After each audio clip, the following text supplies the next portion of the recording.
Next, barda sa Taiwan, bakasyon ni David at Barbie lang naman.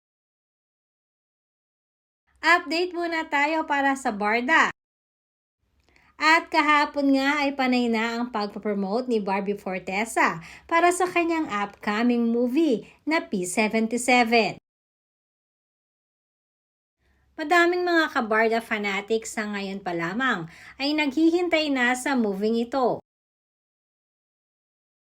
Alam naman natin na hindi matatawaran kung gaano kagaling umarte ang isang Barbie Fortesa. Madalas din nating marinig na sa mga batikang artista ang pagpuri ng mga ito sa husay at galing ni Barbie sa pag-arte. Samantalang latest update muna naman tayo para sa pambansang Ginoo na si David Licauco.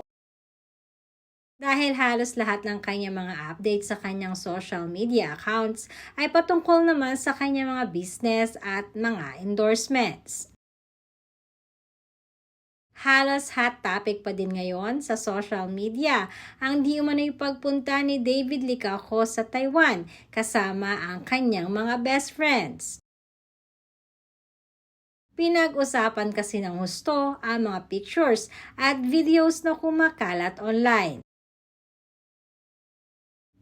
Naayon na rin sa mga netizens ay gawa-gawa lamang di umano ang mga pictures na ito. At katulad na nauusong AI na mukha di umanong totoong tao, ang pagkaka-edit dito. Kaya naman, madali tayong naloloko.